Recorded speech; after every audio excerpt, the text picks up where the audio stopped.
masukkan seluruh uraian kegiatan untuk ahli pertama. Banyak ya, ahli pertama ini hanya ada 18 uraian kegiatan.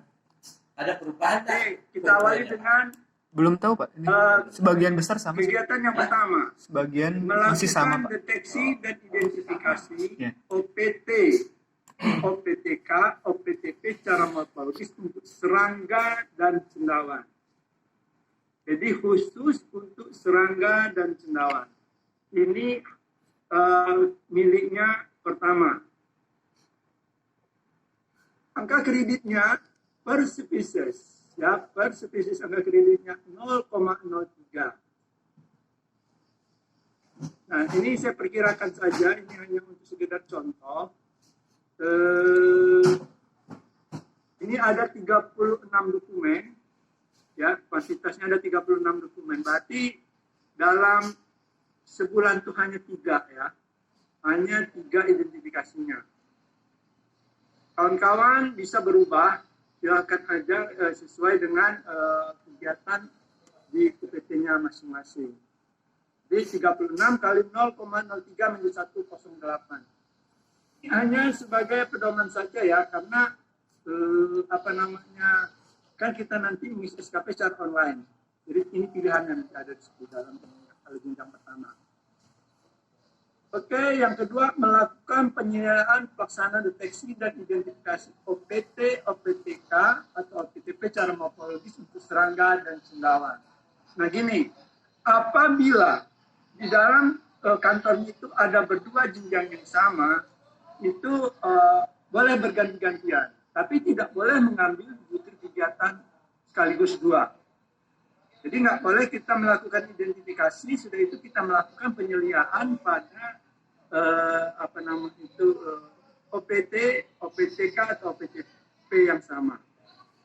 Jadi kalau bergantian boleh yang satu menjadi penyelia, yang satu ini. Tapi biasanya yang penyelia itu lebih senior daripada analisis. Jadi ini seperti itu ya. Yang berikutnya, melakukan analisis data operasional bulanan tindakan karantina tumbuhan dan keamanan hayati nabati. Ini saya buatkan itu sebulan sekali ya, laporan bulanan. Nah, laporan bulanan 1 bulan sekali. Nah, ini bisa dikembangkan. Bisa dikembangkan menjadi 4 kali lipat, jadi 48 laporan, bukan 12. Kenapa? Kalau kita di dalam menganalisis itu kita pecah menjadi 4, itu antar area masuk dan keluar, ekspor dan impor, bisa 4. Bisa bertambah lagi, mungkin ada laporan triwulanan, atau mungkin nanti ada laporan 6 bulanan gitu ya, tergantung, atau mungkin ada kebijakan khusus dari pimpinan untuk dilaporkan ke pusat sehingga melakukan menganalisis data operasional. Jadi paling tidak hanya 1 setiap bulan itu laporan bulanan. Nah Pak, kalau kami di UPT yang di kawasan timur itu hanya ada domestik keluar, domestik masuk, berarti hanya 2 ya, 2 kali 12 jadi 24. Kalau ada cuma antara area masuk, antara area keluar, ada ekspor, tidak ada impor, berarti 3. Seperti itu. Ya. Atau mungkin ada permintaan khusus dalam rangka gratiek, silahkan. Yang penting ada data dan ada laporannya. Jadi tidak terikat hanya pada ekspor, impor, antara yang masuk dan antara yang keluar. Jadi ada data yang diolah, tapi data itu adalah data. Yang keempat, melakukan analisis hasil tindakan karantina tumbuhan. Melakukan analisis hasil tindakan karantina tumbuhan. Nah, ini yang selama ini ditunggu-tunggu oleh kawan-kawan ya. Dari zaman dulu ini minta ini kita sudah kabulkan.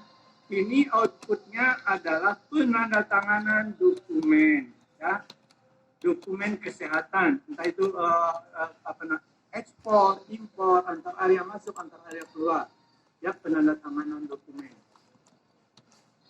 Nah ini kalau umpamanya dalam sebulan 10 dokumen, maka dalam tahun 120 dokumen.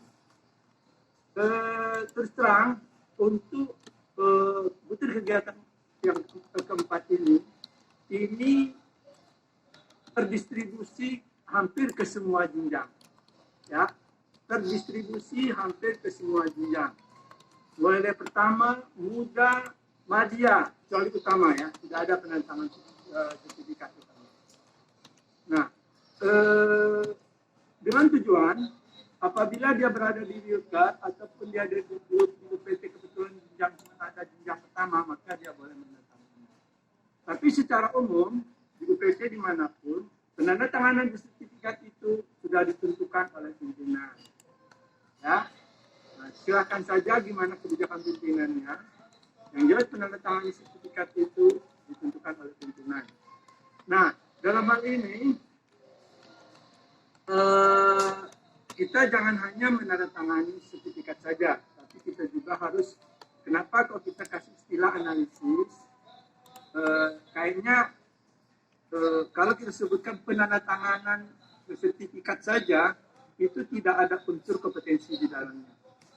Jadi kita menggunakan kata analisis dalam artian, sebelum kita menandatangani itu jangan hanya tanda tangan saja. Semua dokumen-dokumen yang berkaitan dengan akan diterbitkan sertifikat tersebut harus kita pelajari, harus kita analisis apakah itu sudah memenuhi persyaratan atau tidak. Oke, kita lanjut. Pak Bukman, mohon izin lanjut, apa kami boleh dapat profil yang dipaparkan untuk kita dicoret-coret misalnya? Gimana? File yang sebutkan ini, apa kami bisa dapat filenya Pak? Karena untuk tadi kan menyampaikan ada bukti-bukti untuk analisis data ini 1, 2, 3, 4 gitu Pak. Tadi sudah saya share ya di chat. Coba minta aja nanti ke kawan-kawan yang sudah mendapatkannya. Kita dulu. Tadi udah ya, untuk melakukan analisis tindakan karantina tumbuhan. Yang kedua, melakukan pengawasan lalu lintas media pembawa PTK dan atau PSAT dan atau PIAS dan atau perubahan genetika atau agen hayati atau kemasan. Nah, ini juga sama dengan yang nomor 4. Terdistribusi sampai ke muda. Mulai dari pemula sampai ke muda. Ini sengaja kita buat supaya apabila kawan-kawan ditugaskan di Milker yang tidak ada kegiatan, ada angka kredit yang cukup lumayan besar didapatkan kalau kita tinggal ditugaskan di tempat yang tidak ada kegiatan. Ini saya berhitung-hitung apabila kita full petugas jaga, yaitu kita berhitung bahwa standar kita waktu bekerja dan waktu efektif bekerja dalam satu tahun itu kita berhitung dalam 1 bulan efektif 22 hari kali 12, maka 264 hari kalikan 0,02. Oke, jadi kalau tugas pengawasan lalu lintas itu kita menghitung setiap hari. Setiap hari itu dikurangi hari libur tanggal merah itu 22.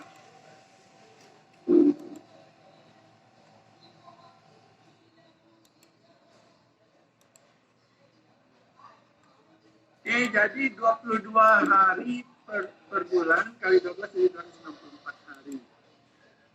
Nah, diatur sedemikian rupa lah kalaupun ada kegiatan yang lain. Yang keenam, melakukan analisis persyaratan administrasi perkarantinaan tumbuhan. Ini berbeda ya dengan yang nomor 4, tadi melakukan analisis hasil tindakan karantina tumbuhan. Ini melakukan analisis persyaratan administrasi perkarantinaan tumbuhan. Ini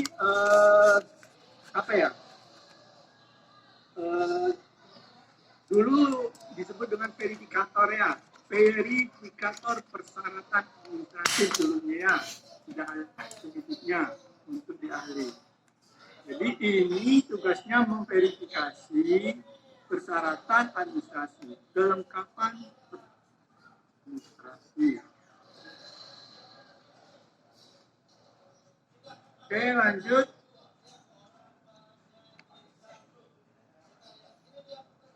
Yang ketujuh, nah ini sengaja tidak saya masukkan di sini karena saya lebih minta melakukan di lapangan dan akan dibicarakan, akan ada diskusi. Melakukan diseminasi tindakan karantina di lingkungan badan karantinaan dan pihak lain. Ya, ini khusus untuk booth-nya.